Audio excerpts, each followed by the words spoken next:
Hey guys, so welcome to another WoW Weekly with Myst, and I hope you're ready for a big one this week because this one actually took me a bit to edit up, and I knew it would, so I prepped it on Saturday, and then I did all the big stuff on Sunday for it, so I hope you enjoy. So let's start with this week's events. So for this week's events, Battlegrounds will be the weekly.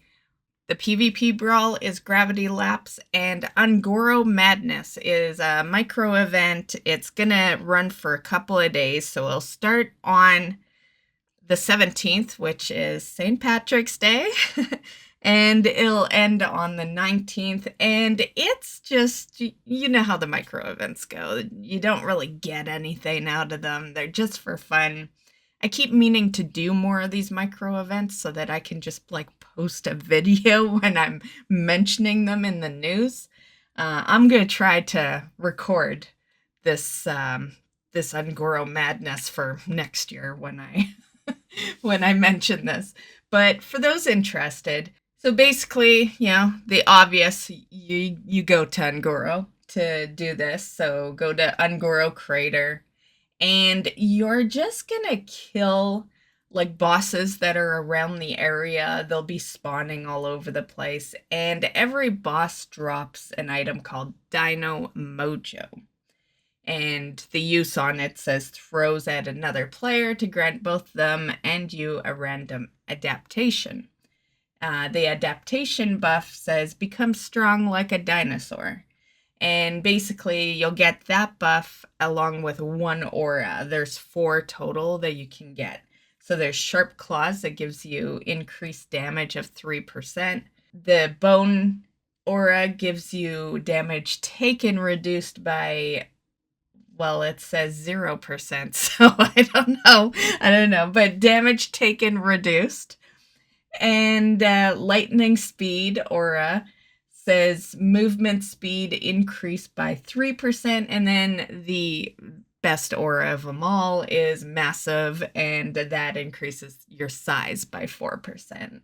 So after 20 stacks, every new mojo adds a stack of awesomeness. So, on your character it'll say awesomeness increased by 10%.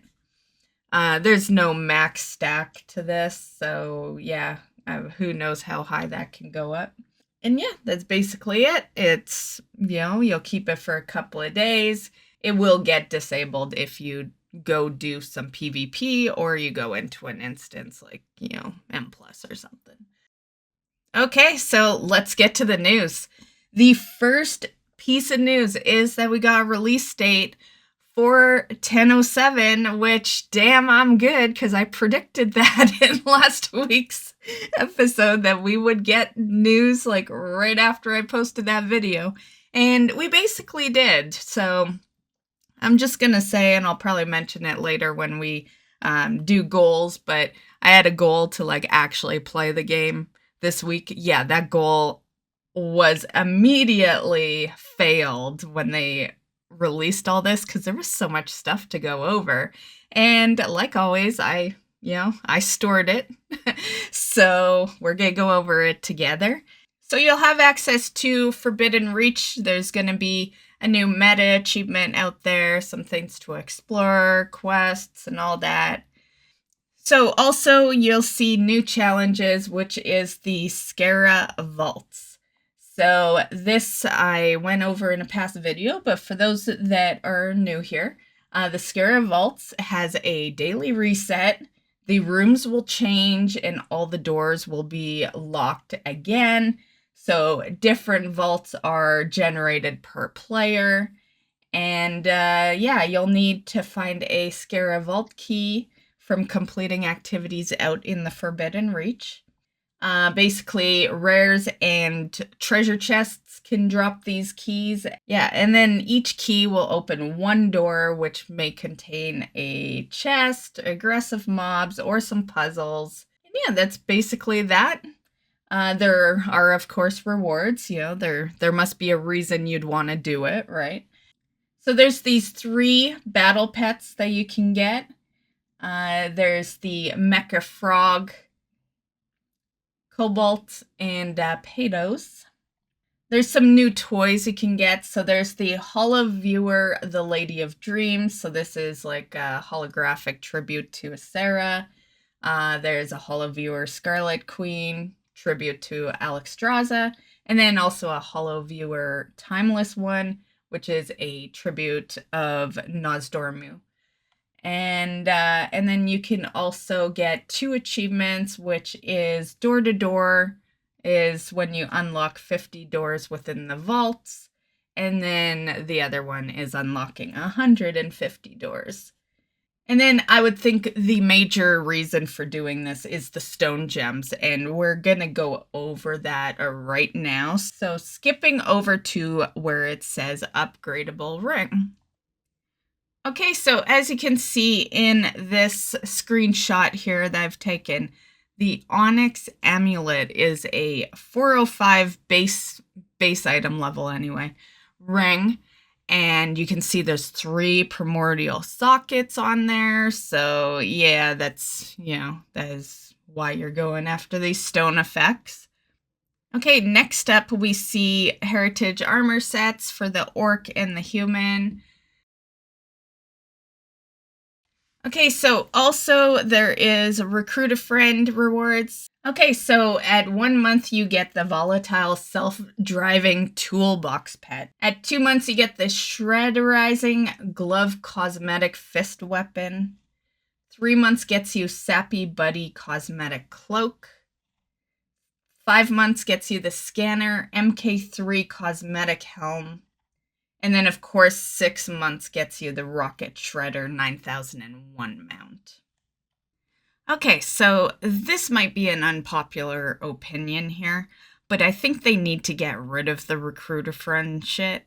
Yeah, I personally have always been against Recruiter Friend. I find it to be like 3 times as bad as the store. Like this amount. By a time, because it's a 6 month, right? And a lot of them I think are like a year or something, but it's a 6 month mount. So your other account has to be subbed for like 6 months and get the game. And like, I'm just going to say that's a hell of a lot more than a $20, $25 mount on the store. Yeah. So I personally have always been against the, there's some people that are against the store mounts. I'm against the Recruit a Friend. I feel like Recruit a Friend, no one really ever complains about Recruit a Friend, and I feel like that's why it, they keep that. But it's like that one system in the game that costs a lot of real money. I think a lot of people overlook it. Yeah. Mainly because, a lot of people probably just don't bother with it at all. And I feel like nowadays you have to recruit yourself because it's been 19 years. There's pretty much no one you could recruit that isn't already playing the game or has had an account that's been used semi-recently, to which that's always been one of the rules, is that the other account has to either be brand new or inactive for quite a while. Yeah, so anyway, that's just my 2 cents on that. I know not everyone agrees with that, but I've always found it hilarious how it's overlooked so much. Meanwhile, people cry the minute there's a $20 mount put onto the store. Like, this is literally the same shit, except more expensive. Okay, so the next thing we'll be getting is some Dragonriding updates, which include new talents and customizations. 2 new abilities that you're going to have is Aerial Halt and Airborne Recovery. Their position is like a side branch, so they're not required to increase your vigor to like 5 or 6. So you will need to purchase them with 4 glyphs each. So Aerial Halt acts as a break, which will be great. You'll be able to, slam on the brakes of your dragon riding if you want. And then Airborne Recovery actually requires your aerial halt and is an associated passive ability. So if you have the Vigor Recharging buff Thrill of the Skies active when you use aerial halt, it'll automatically refill 1 full Vigor. I think this is great. It's still not going to be as good as just riding your regular mount, but you know, as many of you guys know, I've made it very clear since the beginning of Dragonflight that I haven't really liked dragon riding, and I will say the speed and you not really being able to stop right there and then, that's a 1. And then of course the second is something we still won't be able to do, and that's AFKing in the air.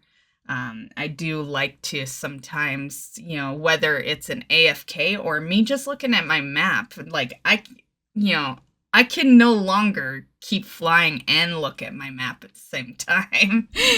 I will end up in the whole fucking new zone if I do that, right? Or in a tree or something. Like I would love to see like an ability to just kind of hover in the air, because I don't want to drop to the ground every time I want to, open up the map to see where my next destination is. So hopefully that will be an upcoming addition to it. Okay, the next one you see there is new catch-up systems. So the Forbidden Reach is going to have some catch-up gear. It is going to be item level 385, and it's account bound. So you can get basically everything. Yeah, on screen I'll show you, but yeah, you can see there is everything in there. Next up is class updates. So yeah, tons of new stuff coming to every class. And then, of course, the final one is Winter Pelt, a Furbolg, which will be a new reputation. And will also have some rewards to it. So basically, at Friendly, you'll unlock some food. At Honor, you'll unlock some Dragonriding customization options. And then at Revered, you're going to unlock, some more customizations, as well as a new reagent bag. It's 34 slots. And then Exalted gets you a Primal Stave of Claw and Fur Toy, and then also there's the Drifting Battle Pet. Okay, so that basically calls it on the 1007 news. We were shown a cinematic as well, so I am just going to play that for you.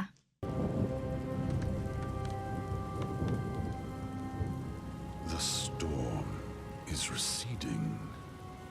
The Reach is ours once again.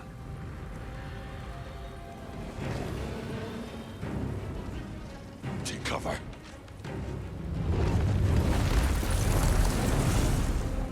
Who are they, Sokareth? Is it the Aspects? No. Razageth's kin.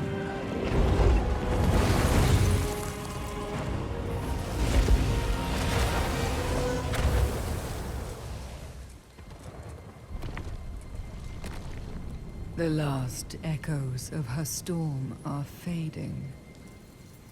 She is truly gone. We should be devouring her murderers' hearts. Do not underestimate them, Fyrakk. Our sister's overconfidence was her downfall. While the Aspects' power has waned, their forces grow stronger. And we must even the scales.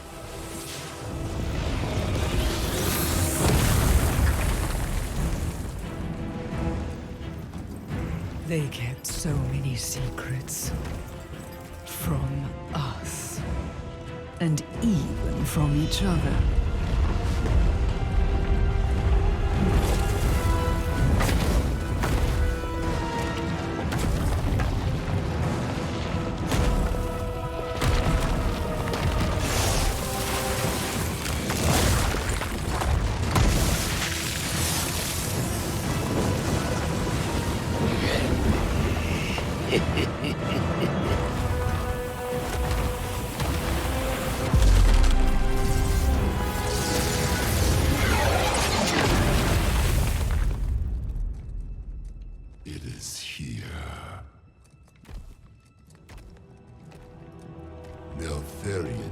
betrayal shattered their unity, left fissures in their hearts.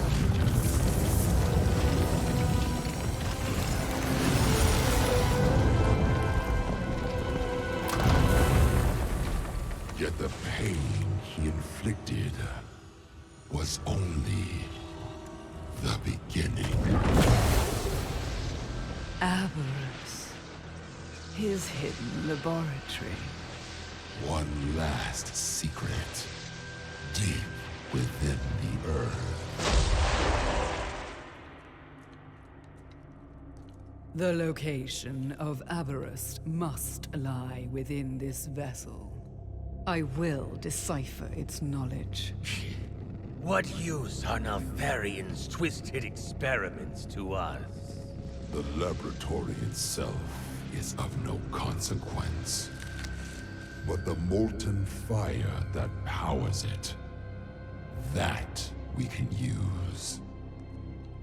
Keep eyes on them, Desrin. Whatever remains of Neltharion's legacy belongs to us.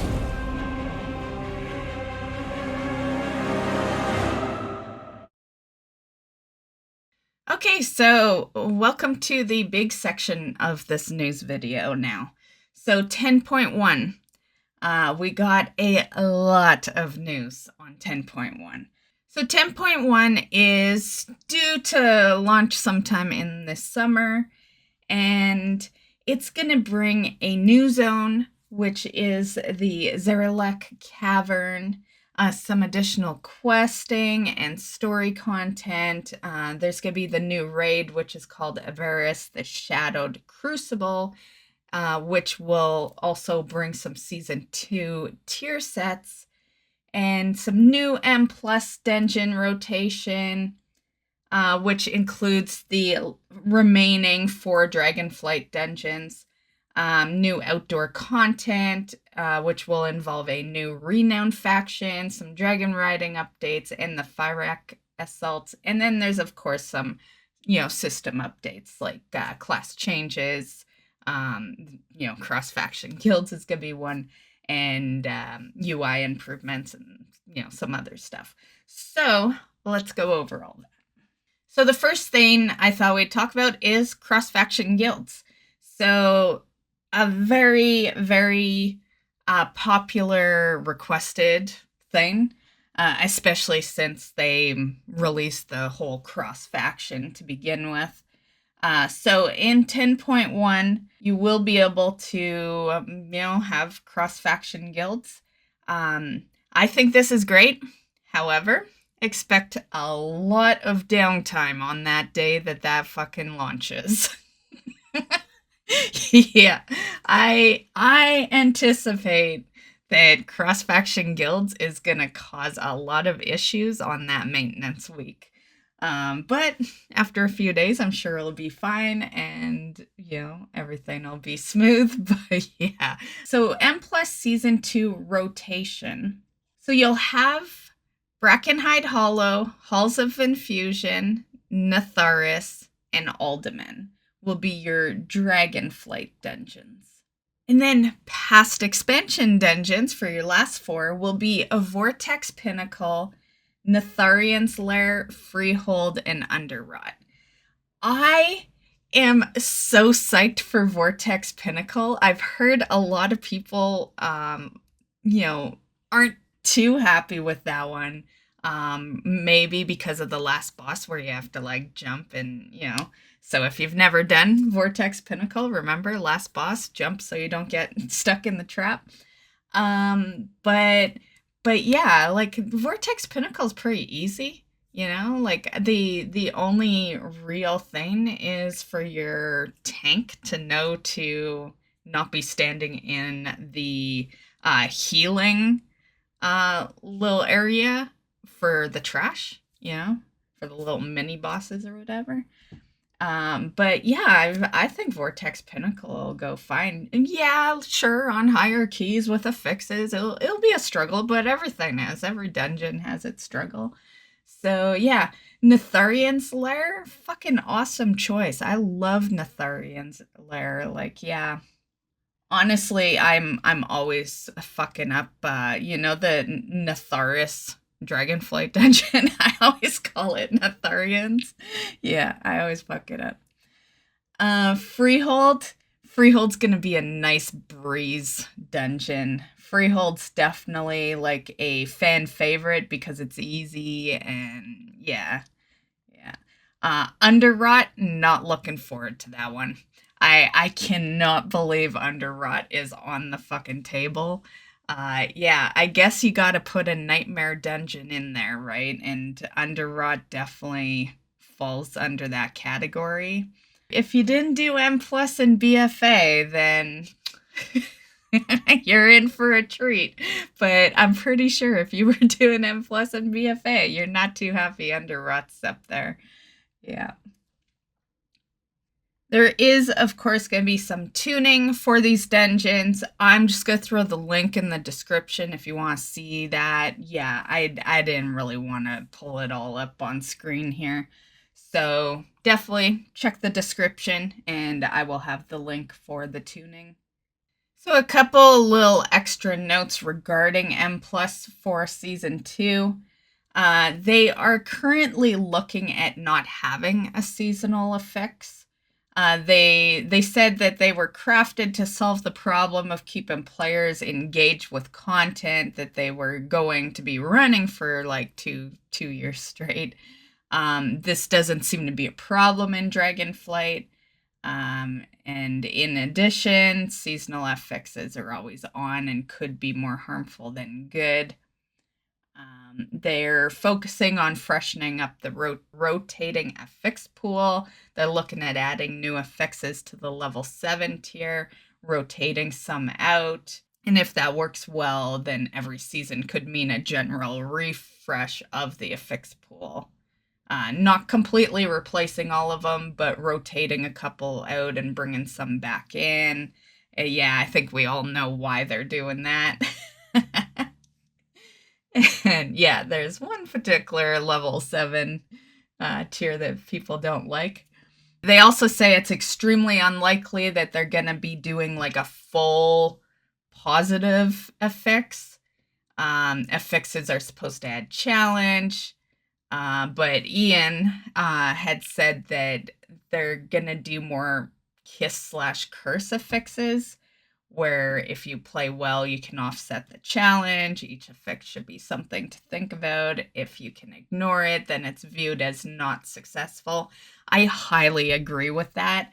I personally have found that M+, unless you're running a super high key in a pug group, M+ is a lot... I hate to word it easier, but you can skip things a little easier now. So another thing that was mentioned is that they're looking into the mechanics of the dungeons as well, the creatures spawning, abilities combined together, and all that adds up to create, that player experience. They think there's a very valid feedback from players from when you're fighting enemies, combining a couple of together as you do M+. There's too many things going on where you're supposed to be doing here, and then Quaking goes off and whatever else. They're talking a pass on the 4 Dragonflight dungeons that weren't in Season 1, disarming and pruning here and there and making them friendlier to the M+ experience. As for key depletion, they said that it's moving people around and requires you to succeed to climb the tiers. If deplete didn't exist, it would lend itself to the brute force approach. They want to keep some stakes and think it's much better than the original deplete system where your key was literally dead and needed to be recharged. I personally there's only one moment where I've disagreed with the key depletion, because I've been perfectly fine. If you rip a run, then yeah, you deserve that key depletion. You failed. where I see it is if you're in a pug group and someone rips it for you. You know, like you go in, you kill one boss, and then like your tank or your heals leaves. You know, or even a DPS. I like to use tank or heals because those are like the for sure bets. You're not finishing that run. Sometimes if, you know, a DPS leaves, you know, if your other two DPS are really well geared, you can still finish it. But yeah, those are the cases where I think that you shouldn't be punished because it was not your fault. You didn't even do the dungeon, you know? Yeah. Aside from that, I haven't really cared too much. I think there could be maybe a limit on it. I don't know how they'd put something like that together, though. Yeah, I think it's either it depletes or it doesn't. And honestly, if it never depleted, I think we'd have even more issues because no one would ever really care about their key. Yeah, because it would just never deplete. Yeah, I think it's a tough one. You know, it's tough to yeah. With every pro is a negative, and with every negative, there's, you know, some sort of pro with it. So, and I just thought I'd throw this one in. They say this is a likely the next Keymaster mount. I think we all know it's not just likely; it's 100% the next Keymaster mount. It's the same model, different color. So we're just gonna add it in here. This is gonna be your next KSM mount. Okay, so next up, let's talk about the new upgrade system that's going to be in 10.1. So there's going to be this new system that replaces the current upgraded gear from M+, Primal Storms, and PvP into universal upgrades. So players will collect these things called flight stones, and you can get them from all content and different types of crests that act as your high watermark, assumingly different crests for different difficulties levels of content. Combining these two currencies will allow you to upgrade your gear to an item level relative to the type of crest you have and the content you've cleared. So this system will be available for open world, raid, and Mythic Plus gear. It will not work on PvP gear and very top end items, and it will not work on crafted gear. There's two forms of currency, Flightstone and crests. Crests come in 4 different varieties: whelplings, drakes, worms, and aspects, each corresponding to an increasing level of the different content. When you upgrade a piece of gear, you'll have to pay a crest based on the item level that you're trying to upgrade it to. There's a massive discount in the upgrade costs if any character on your account has a higher item level in that slot. There will be a weekly cap on the number of crests that you can obtain each week, 10 of each kind. The cap also increases over time and allows you to catch up freely if you don't reach it in a week. Crests will go into your reagent bag and stack really high and will be used by enchanters to make enchanted Shadowflame crests, which will be used to set the item level range of a piece of crafted gear similar to infusions in Season 1. They did mention also that Valor is going to be completely removed, and bonus flight stones will be awarded if someone gets a Mythic Plus score upgrade. One thing I really liked is, well, I'm sure some of you guys can guess which part of that whole speech I enjoyed the most, and it was the crest will go into the reagent bag part, for sure, and that they stack very high.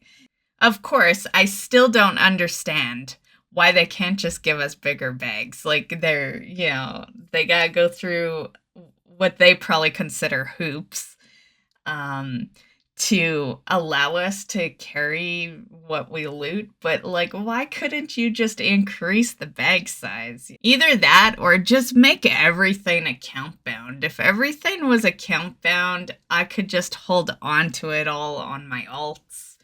Yeah. Okay, so next up we have the raid. So the raid is called Embers the Shadowed Crucible, and it's going to have 9 bosses.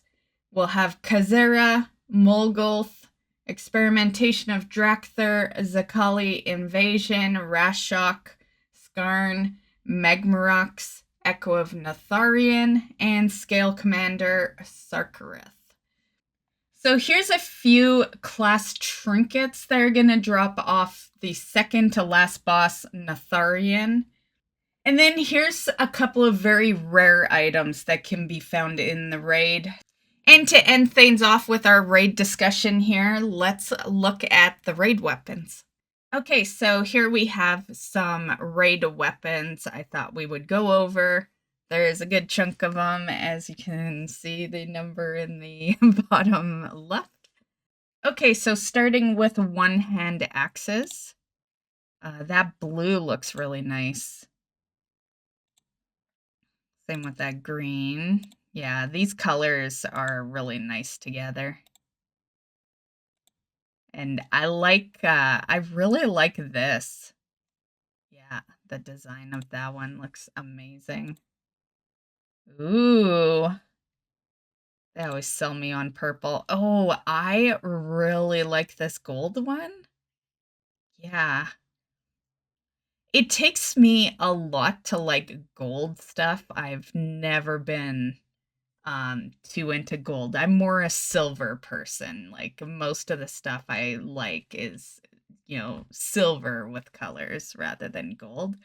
But something about this gold and the purple just really, it's nice. Yeah, I like it. Okay, so we are on to bows now. And yeah, I like the looks of these. They are nice.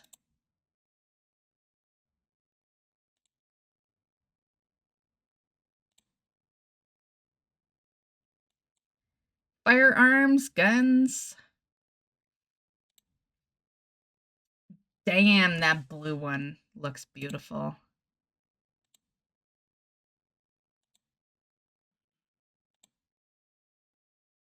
I actually like this red one. Well, red and gold. Okay, glaives. I love that they're putting more glaives in. Because last expansion, I was trying to like transmog my demon hunter. I ended up going into the Black Temple on time walking to get that transmog. But doing that really opened my eyes that like my demon hunter doesn't have a whole lot of glaives, and I didn't even really like I looked through the list and there was really not that many good looking glaives back then.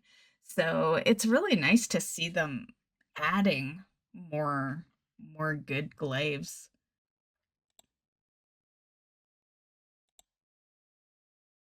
Yeah, these look kick-ass. I like them. Oh, I really like that green one.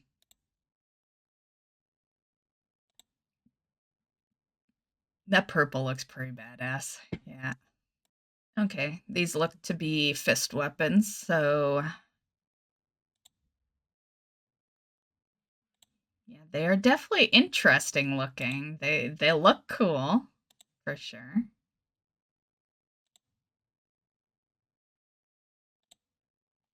Okay, so a one-hand knife, dagger, whatever.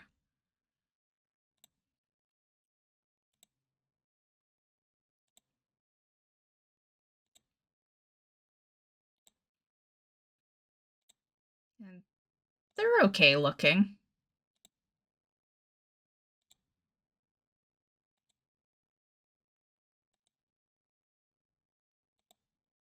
Okay, so one-hand maces. I like these. I really like the 3 little sections on it. Looks good. Oh, I am actually showing my cursor today. I usually don't, so I explain what my cursor is on. Okay, cool. I didn't realize. Okay. Continuing through the list of one-hand maces. I am not fond of these ones. Yeah, I don't like the shield covering it. I guess I don't know. To be honest, it's like the first one I dislike in this list, though. All these weapons have been pretty amazing, honestly. And the colors are nice and bright. And, yeah. Okay, so here we have some offhands.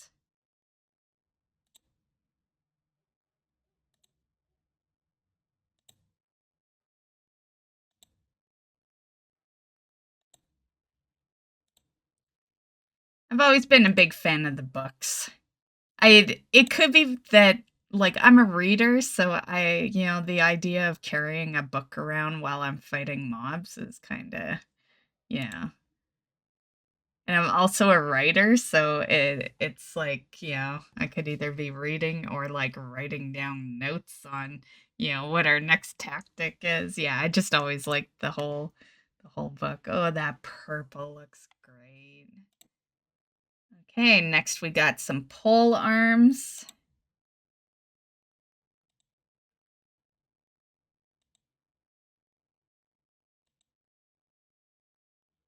Oh, I really like this one. There's a lot of color in this one. You got a little silver, gold, green, red.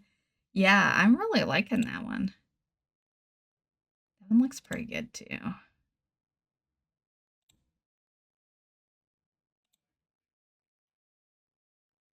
Oh, this is badass. Yeah, I really like this one.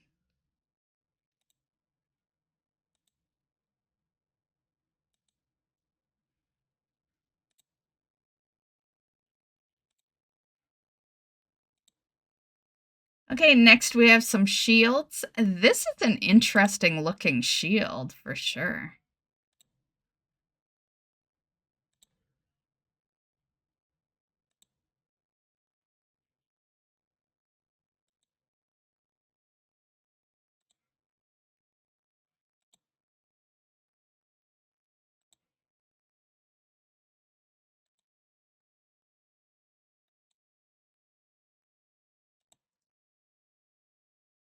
Okay, so some staffs. And this one's interesting looking. I don't think I'm too fond of like the little endings on it though. The ribbons or whatever you want to call them. I do like this though. Yeah, that blue is really nice.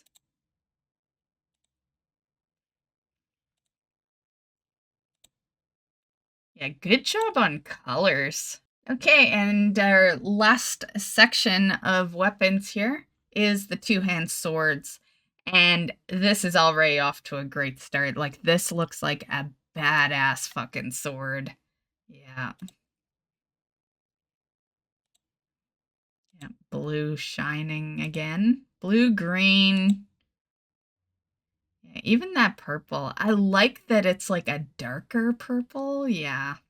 Yeah, so that is the list of raid weapons that we've seen so far.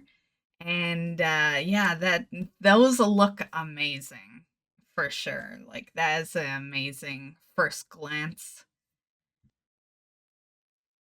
Okay, so let's look at all the Dragonriding customization. So this is the winding or winding Slitherdrake.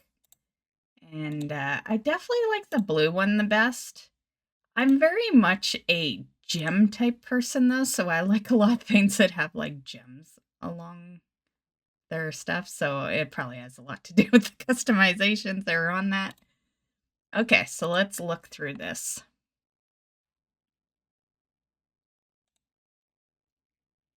Okay. See, that one's really nice. Yeah.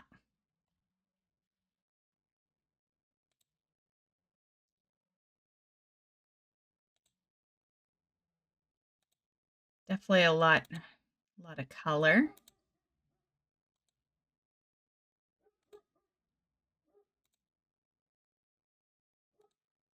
My bad if you hear a dog in the background. Hopefully you don't. But I certainly do. There's this dog that's across the street. Never fails when it's time for me to do the news video. I think the dog barks all the time, and I just mute it out. But when you're literally doing a video, you're very conscious of sounds around you, and so I probably just notice it a lot more when I'm recording. But I do have some good filters on this audio, so you might not even hear the dog. What are we looking at here? Looks the same, right? pretty sure those were... Okay, here's some different stuff. Okay.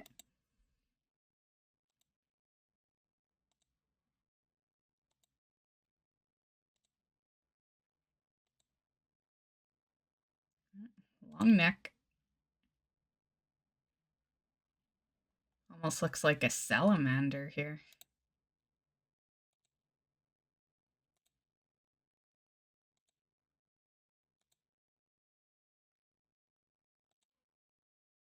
The ears.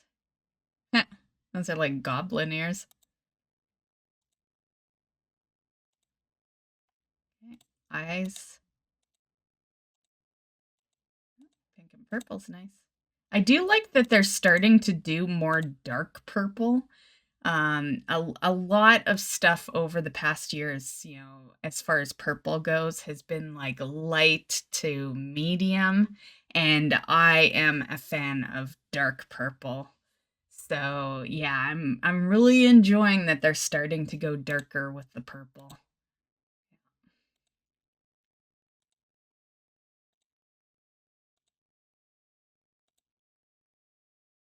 Oh, the black looks nice. Watch this, will all be the eyes.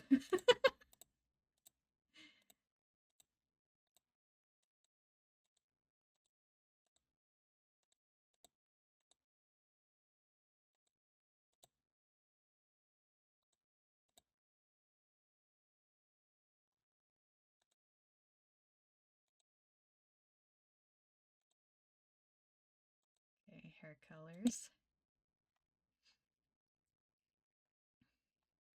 Damn, that's some nice armor.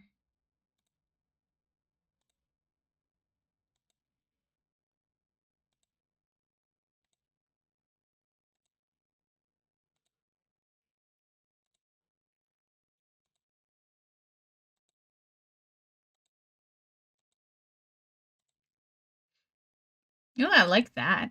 Reminds me of my druid.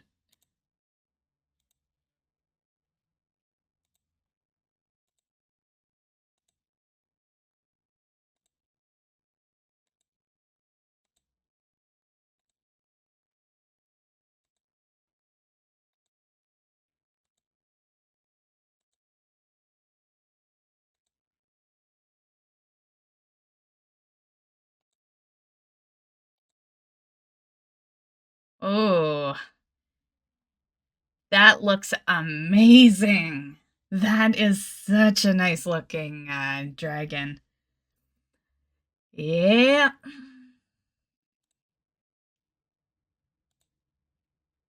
Yeah, they all look good.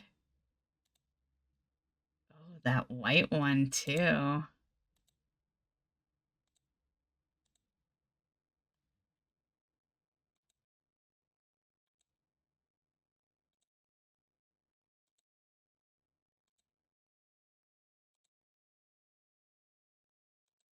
Such a long tail.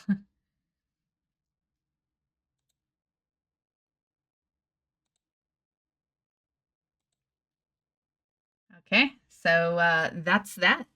So that's all the customization so far for the Winding Slitherdrake.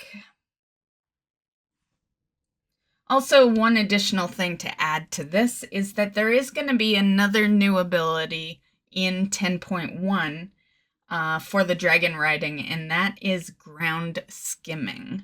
So that is to allow you to recharge your vigor while flying near the ground.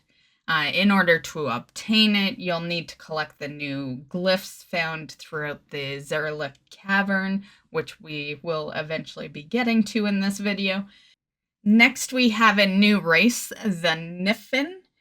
So this is a friendly race of mole people who tend to follow their nose. And yeah, so this will be while you're exploring the Zaralek Cavern as well. So they'll have renown and rep. It's really early, for knowing this. So at a later time, I'll let you know the reason you would want to do rep, what the rewards are, and all that. Also, you may remember the Drogbar. They're from Legion. There was that Zoom achievement that rewarded a battle pad and all that. It appears that the Zaralek Cavern Drogbar also have a love for snails and racing. So there may be some additional achievements, maybe more pets we can get. Yeah, there's not a whole lot of news other than the fact that they will be in the patch. So at a later time, I'll let you know what the rewards are for that. Okay, so druids are getting a lot of changes, a lot to balance, which I'm really happy to hear, honestly. I haven't really been liking their direction on balance this expansion, and yeah, any changes that hopefully are good, very well appreciated. There's also going to be a change on feral as well. There's also going to be some PvP updates for 10.1 as well. Just a quick little note on the Worgen Racial. So there's going to be a new one. It is called Calm the Wolf. And it says, activate to control your Worgen instincts and automatically assume human form when you leave combat. Learned when players learn 2 forms. Me personally, I've never had a problem with, I've never felt like I needed this one because a Worgen has to be human, and human is my least loved race in World of Warcraft, mainly because I'm a human. I know how it feels to be a human, so in my fantasy world, I don't want to be the race that I currently live my real life in, So I have always kept my Worgen in Worgen, yeah. I the only time I hit human is if I'm forced. There's that one dungeon, I can't remember the name right now, but it forces you to be human, the one in the caverns. Yeah. That's pretty much the only time I've seen my Worgen in human form. As for some UI changes, there's going to be, in the edit mode, cast bar now has an option to show the cast time. The minimap size can be adjusted. The looking for group eye has been added to the micro menu frame, and its size can be adjusted. Yay for that one. I hated where that was situated. Raid frames will now show more buffs. Frames should no longer drag other elements that weren't manually snapped to them. The experience and rep bars have been renamed to a more generic status. And they added a / command for accessing edit mode. Very nice. I use an add-on for my cast bar. I use an add-on for the minimap. But the looking for group eye, yeah, I like that change. Raid frames, I just use default. I haven't really noticed anything wrong with the raid frames at the moment. And yeah, as far as the / command, very cool, but I find it actually faster just to hit escape, which brings up your menu that shows edit mode. Yeah, hitting escape is like clicking one key, I guess it's the same if you macro in that /edit mode, but if you're typing it, yeah, it's I think it's a little extra work. I never found that it was tough to access edit mode. Okay, so this is one of the crystal snail mounts that can be found in 10.1. We're starting with the pink one because this one, as you can see, comes from a quest in the Zaralek Caverns. So the pink one probably is going to be a fairly easy one to get your hands on. There were other colors data mined though, so here is the rest of the colors. Currently, I have no info on where you would get these other ones, but quite possible maybe rep or, maybe one of these colors drops off a rare and then you get the others some other way. But my guess would be it falls into some sort of rep. Personally, I think the pink one's really good, though. The pink one looks really good, so, if you just want an easy one, you're getting a pretty good color for a quest one. And while we're showing off some snail mounts, here is another one. So this is going to be for the rated PvP. It is the Vicious War Snail. Blizzard's really liking their snail mounts lately. I guess the community does like them. I never was fond of the snail mounts. Yeah, like those are the ones that I really leave till last, pretty much. Yeah. But I've noticed between Shadowlands and now Dragonflight, they're definitely adding a good chunk of snail mounts in. Okay, so some NPC models. Sometimes I don't always show the NPC models because they can be a little blah. So you always know if I'm showing them, I spotted some cool ass models. Yeah. So here's the Makrura Lava, and they look pretty badass. We have Moth Underwrite. I like the shines they're giving off here. Sporebat Rock.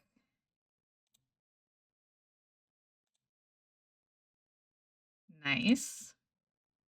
Yeah, blue looks really nice. Sulfur Elemental. Damn, these guys look badass. Definitely gonna be in the cavern. I love this one. This red one? Oh, yeah. Awesome. Look at that hairdo, little curl going on. It's not really hair, but you know what I mean.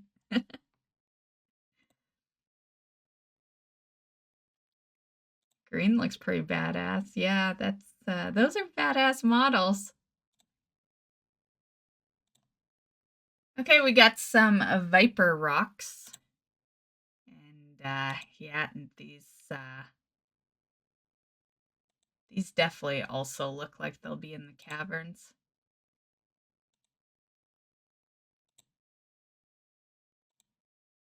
Okay, we have the Scavenging Flayer. Damn, they look pretty badass. The Hydras. I've always liked Hydras. Yeah, so I think it's... Oh, that one looks so cool. But yeah, I think it is badass that they're bringing in more models for that.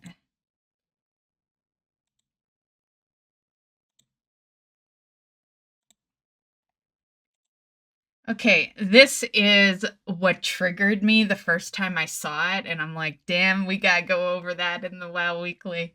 Yeah, so this is the reason. This is the reason. I just think, like, this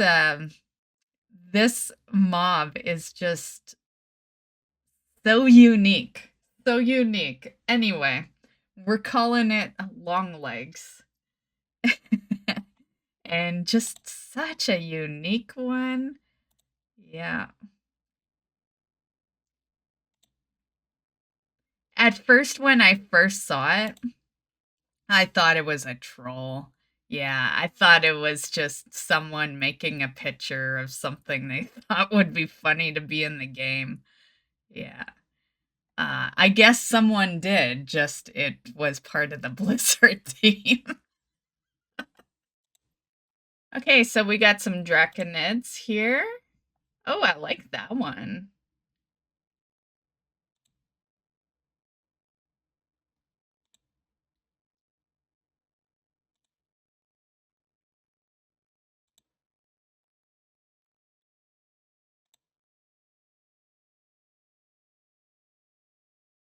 Jeez, this seems a little not right, but okay. And it looks like it would be better off as a toy. Okay, some elementals. These are looking pretty badass. Yeah. A Gyra. So, NPC. And cave swallows. I feel like I've gone over these in another part of this video, so my bad if you see cave swallows twice. I believe they're in the baby section because there is a little baby creature section in this video, and I think they're in that section. So very cool, very cool. I am very impressed in the NPC models they have done. Yeah. Okay, now for the cute section of this video, some baby creatures. So these are going to be, you know, out in the world, but who knows? They could potentially be some pets. I would love to see some of these. So let's look at them. So baby wyverns. They are so cute.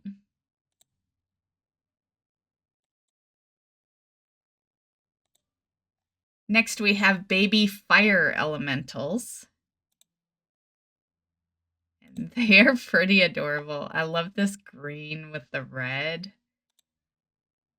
I don't know why green and red go so well together, but it does. Baby hornswog. Oh my goodness. These already, I get the impression I'm gonna like the hornswog part of this video. Okay, so baby hornswogs. Oh, great colors. They're super adorable. I want one as a pet. They are so cute.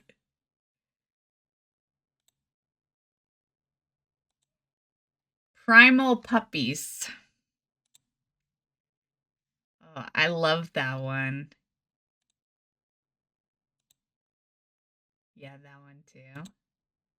Oh, the white. The white is beautiful and adorable. Yeah, so cute, so cute. I need this as a pet. Next, we have rock mice. You know, do we even have mice in the game? This, I guess, like,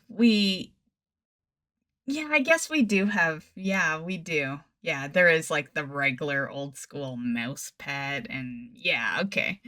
Okay. But definitely none that look like this. These are definitely the more unique ones.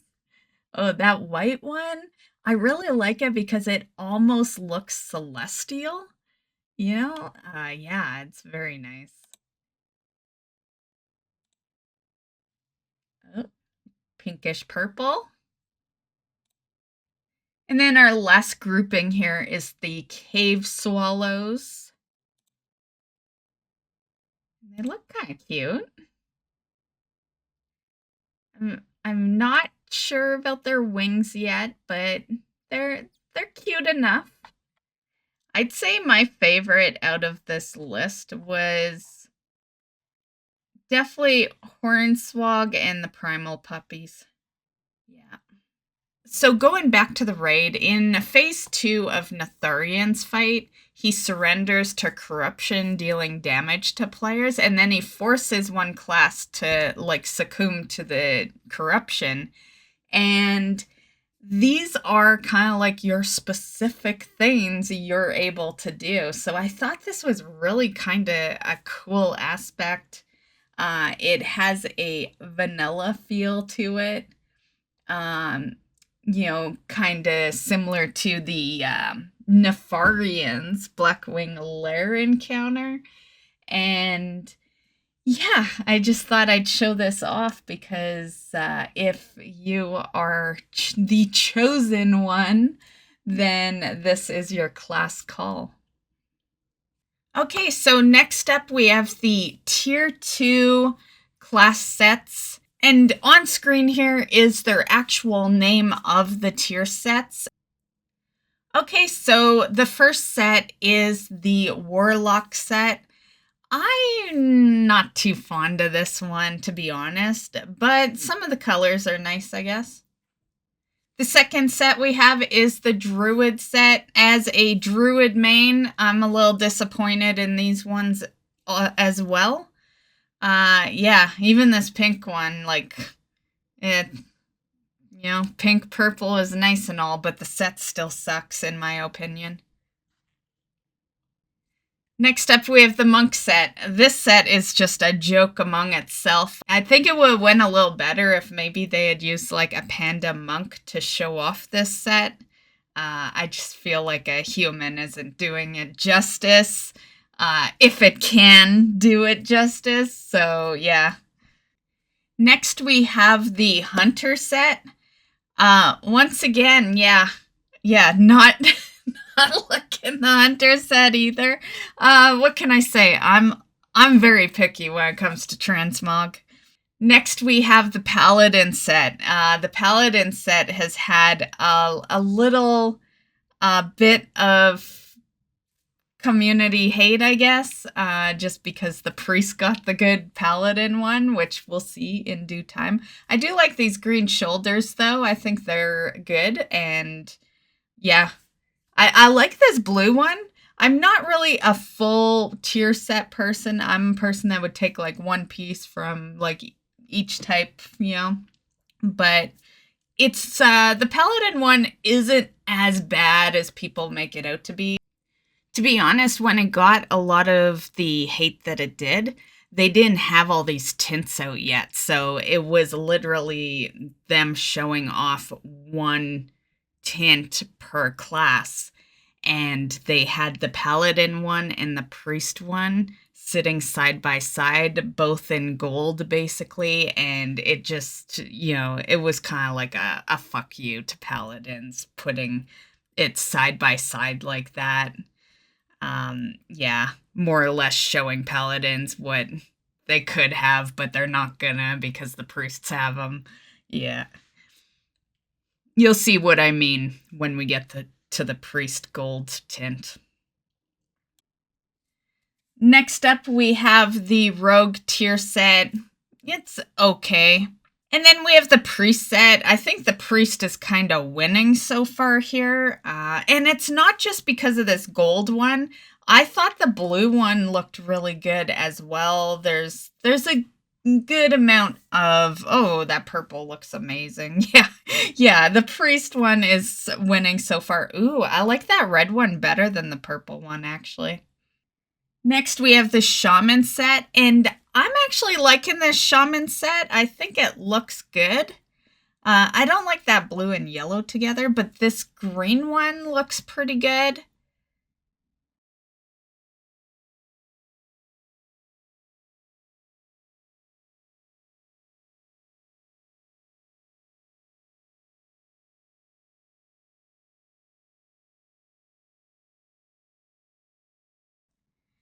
Next, we have the warrior set.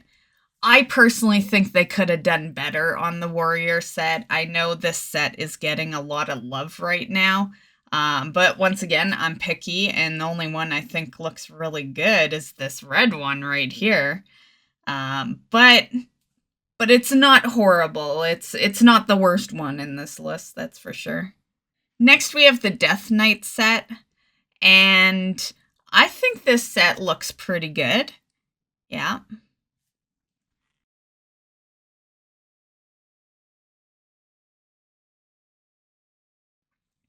Next, we have the mage set. I'm not sure how I feel about the mage set right now. The shoulders, I guess that would be. They look okay, but I'm not too fond of everything else. So yeah, I don't know. I think we're nay on the mage set for sure. Next, we have the Demon Hunter set, and the shoulders are kind of cool. Yeah, that's pretty much all I like on this one. Yep.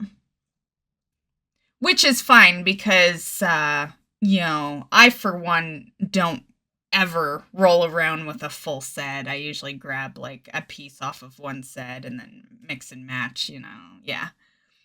I have never actually liked, well, I think there's been maybe a couple of full sets I've liked, but for the most part, I like one piece of a set.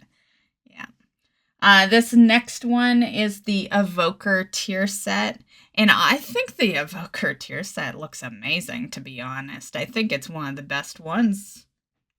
Yeah, which is funny because I barely even play my Evoker, but yeah, I think they did a really good job on the Evoker one.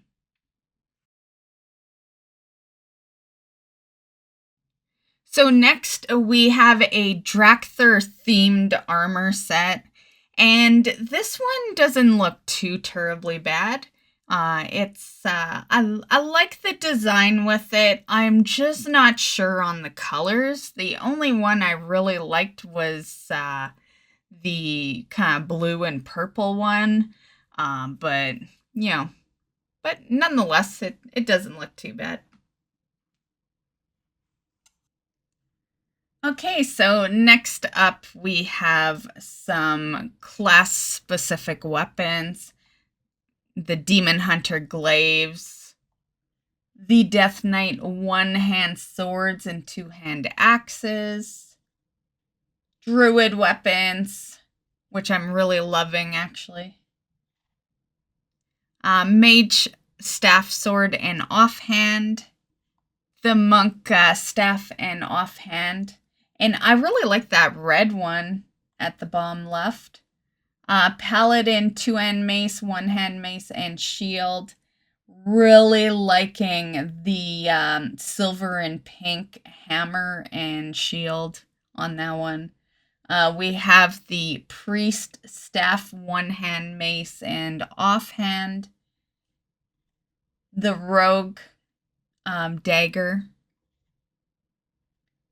Shaman, fist weapon, one-hand axe, and shield. Warlock, dagger and staff. And the warrior, a Worgen themed sword and shield. And I actually really like that warrior sword and shield. Yeah, it looks really nice. Okay, so time to talk about the Zaralek Caverns. This is the map of the caverns. Basically, how you're going to enter it is the entrance is located between Thaldraszus and Anaran Plains, and the entrance can be seen on the map for both zones with a cave icon. This picture here is, you know, full on what it'll look like when you're getting close to it. And yeah, so it's, you know, it's easy to tell even from a distance that that's a cave. Yeah. At the moment, there's no quest line that really leads you to it, so you just go to the cave and fly into the new zone. Okay, so here we have some Zaralek Cavern dragon-themed weapons, starting with one-hand axes. And these look pretty cool. I like the little dragon head on them. Some firearms.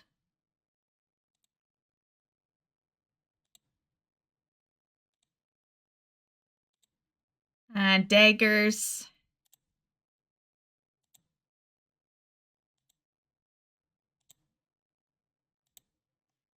One-hand maces. Definitely looks like a dragon egg.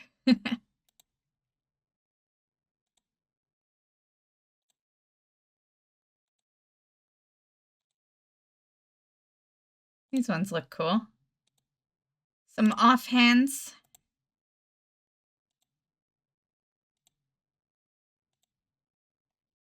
Pole arms. This one looks really nice.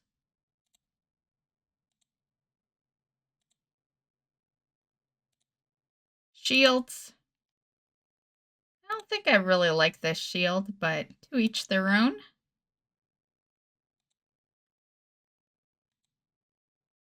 Two-hand staff. I love this staff.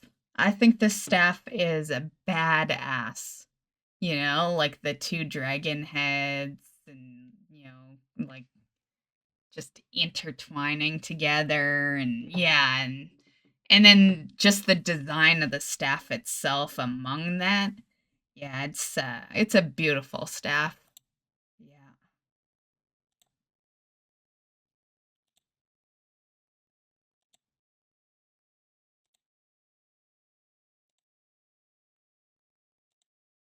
One-hand sword.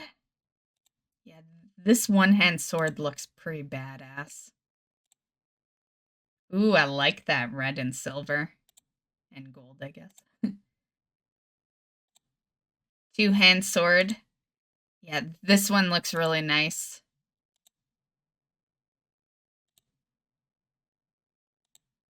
And then the last one in the list here is wands.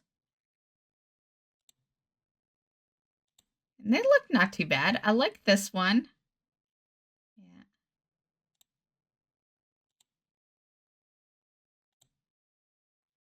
Now this is some concept art here. Okay, so there is some outdoor dragon-themed armor, and there's 3 sets for each type. So this is the cloth, leather, mail, and the plate set. Okay, so this is the new Primal Incarnate Fyrakk dragon model, which is going to lead us into our discussion of the Fyrakk Assaults. So these assaults will always be available with Fyrakk attacking a zone every day. The zone attacked by him changes on the daily reset. He'll stay in the area for the entire day, even after the main goons are defeated, to ensure people have plenty of time to join in and complete their quests. The reward you're seeing here is a placeholder, so no, that is not the reward you will get, just a placeholder title. So once you approach the area assaulted by him, the atmosphere will change, the sky's turning fury orange, and the area surrounded by primalist forces. It's a striking change, especially when compared to a more cool colored area like the snowy plains of Azir. One of the main activities during the assault is the world quest associated with it, Suffusion Camp Cinderwind. It requires you to collect materials to summon and defeat stronger primalist forces. So you will be collecting Word of Agira, and that's from killing normal primalist mobs in the area. You use 5 of those at the Suffusion Crucible scattered around the assault to summon elite mobs, and those elite mobs will drop the Ward of Fyrakk. You use 5 of those wards at the Suffusion Mold to summon the Forge Master responsible for the assault. This will give you an ever-burning key. Killing the Forge Master ends the world quest. Collecting 3 of these keys allows you to open a supply chest in the assault area, granting more loot. So here is what your progression bar will look like during all this. The bars increase by slaying elite proto-drakes and elite mobs in the assault area, and when the bar's full, he starts ravaging the area, kind of like Deathwing did in Cataclysm, and he'll slowly fly through the zones and eventually hit the assault areas. I was very happy to know that there is an achievement for dying in his fire. This always reminds me of Dragon Soul. It was my favorite achievement that they ever put in the game. It was to die in the fire, so you legit knew someone was standing in the fire if they got that achievement. And yeah. So this is very similar. It's called Still Standing in the Fire. And all you gotta do is get killed by him. So yeah, anyway, he'll fly through the assault zone, drop his disciple responsible for the assault, which can be killed for loot.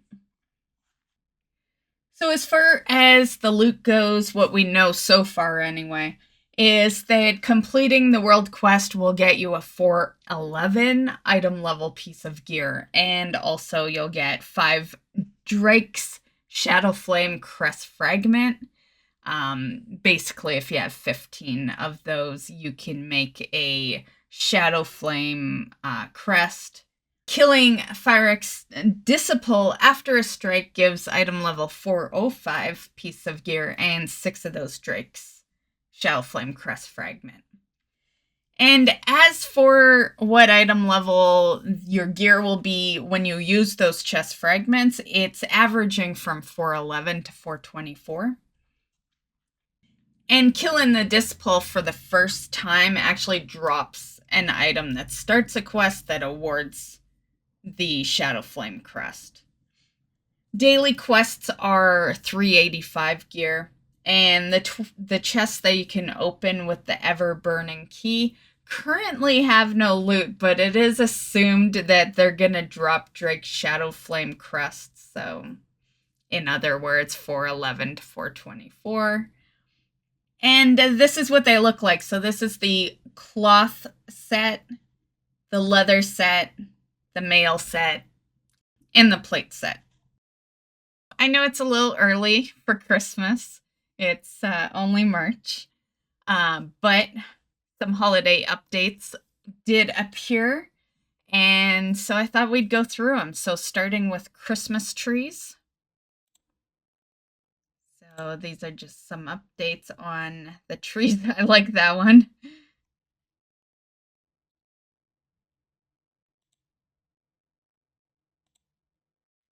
And some gift boxes.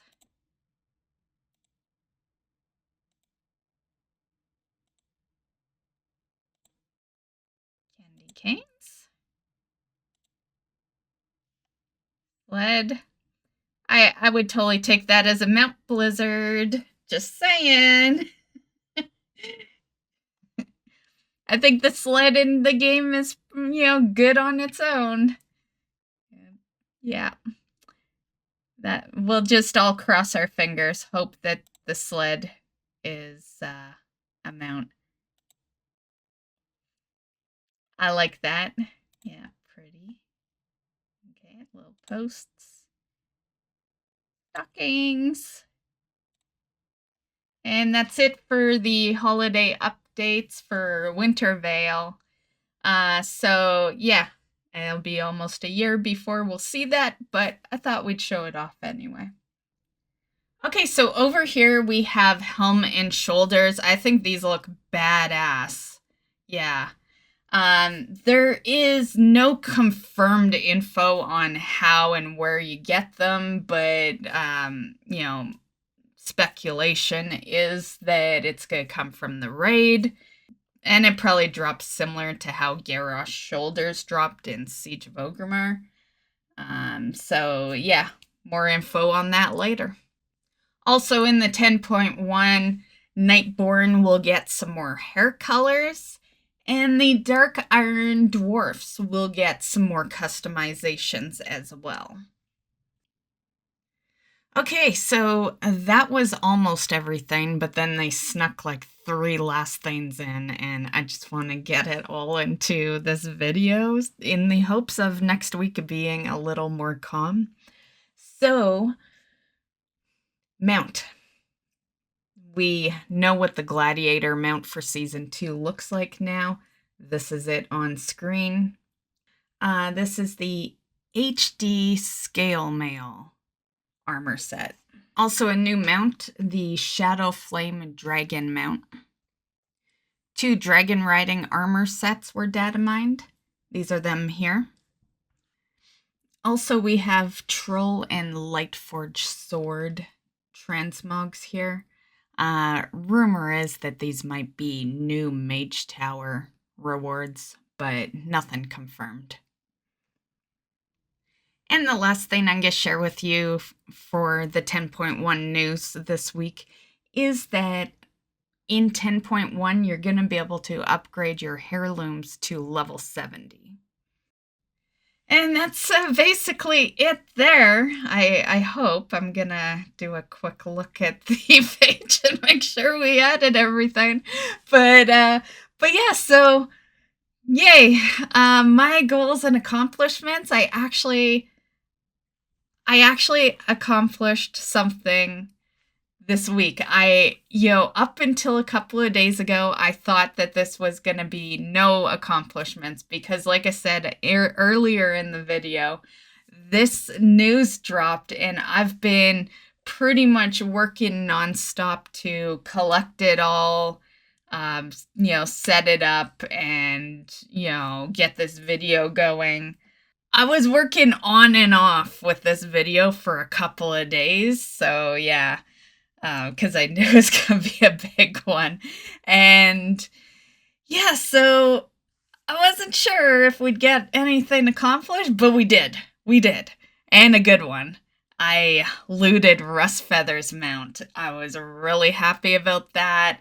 It was on like attempt number 220, which is way too many attempts if you ask me. And yeah, so I still need Spider mount, but at least he was the one I wanted the most out of the 2 because you can't hear Rustfeather spawn anywhere else other than you being in front of him. So yeah. So I always kind of hated not being there, because then you just never know. At least if you're over at Rustfeather and you hear Harvester spawn, sure, no way you're making it in time, but you know the timer at least. But yeah. So I'm really happy to have him out of the way. And yeah, that's that's a 0.5% mount right there. Unfortunately, I did it off stream, or else there'd be a Rustfeather mount video out there, but it was one of the days that I, chose to not stream, and yeah. When it comes to these wait around for 20 minutes roughly mounts, or boss drops, a lot of the time I prefer to do it off stream, so usually I'm watching Netflix or something and farming mounts, yeah. So yeah, no live reaction to that, but trust me, I was happy. Yeah. And that's really all I managed to get done this week because, because there's been so much shit going on, and one of the bad parts of being a content creator is the more news, the less you play because you're busy, making content, right? Yeah. So I just didn't have time. I didn't have time to really play the game much this week. So yeah. So hopefully we'll do better this week. And yeah, so this week we are gonna redo the goal. The original goal was to catch up on campaign stuff. It didn't happen, which is unfortunate because I really, I made that goal for this week for last week because of Dirk Moon. So yeah, but whatever.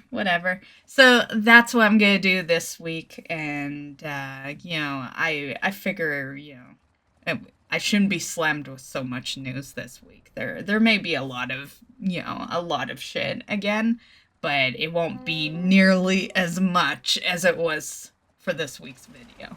So yeah, anyway, I hope you enjoyed. My bad on the long video, but you know me, I like to cover everything that I discover every week. And yeah, that's it. And speaking of, I know we should probably end here, but I want to show you guys something really cute.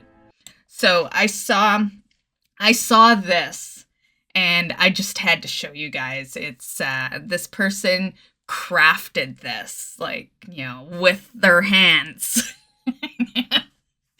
Yeah, so I thought it was so cute.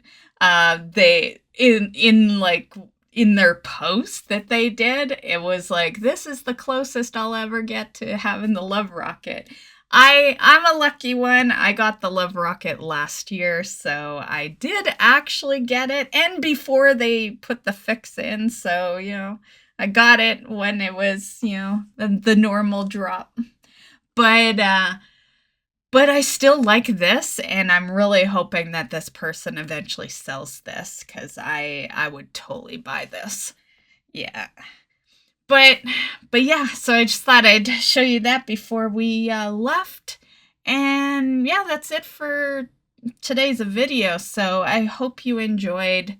Once again, my bad on the length, but I am not... Like, my goal is not to give you the shortest videos. My goal is to just give you what I want to talk about, and when I'm done talking, it ends, Like, my goal is never, I don't, like, I go in hoping that the news videos are, like, 30 minutes or less, but, like, I'm not gonna skip stuff to make it 30 minutes or less. So, like, you guys always just know that you're getting everything, Like, it just, yeah.